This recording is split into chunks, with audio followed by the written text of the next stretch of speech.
تقشعر منہ جلود الذین یخشون ربہم، یعنی قرآن سننے سے ان لوگوں کی رونگٹیں کھڑی ہو جاتی ہیں، قرآن سننے سے ان لوگوں کی رونگٹیں کھڑی ہو جاتی ہیں جو اپنے رب سے ڈرتی ہیں۔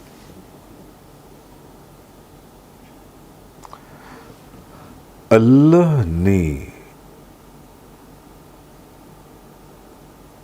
اپنے سے ڈرنے والوں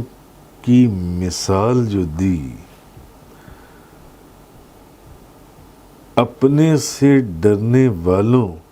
کی نشانی جو بتائی، وہ یہ بتائی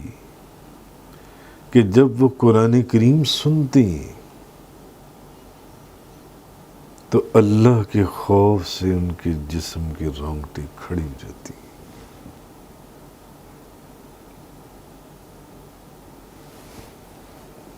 کیوں؟ ایمان کی شمع روشن ہے،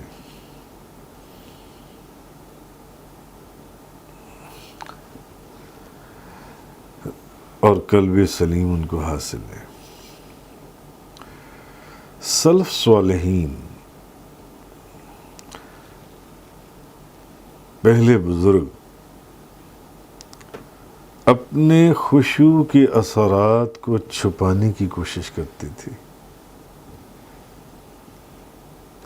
اور ایسا خشوع محمود ہے، اور خشوع مسموم یہ ہے کہ جیسے جاہل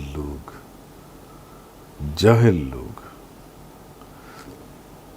صرف دکھانے کے لیے روتی ہیں، ان کے دل کی کیفیت وہ نہیں ہوتی، ان کے دل کی حالت وہ نہیں ہوتی، صرف دکھانے کے لیے روئیں گے، ہم اللہ سے ڈر اور خوف کے سر جھکا کر، تاکہ لوگ ان کو نیک سمجھیں، بزرگ سمجھیں کہ یہ حضرت بہت بڑے بزرگ ہیں، دیکھو خدا کا ذکر ہو رہا ہے اور یہ تو رو رہی ہے۔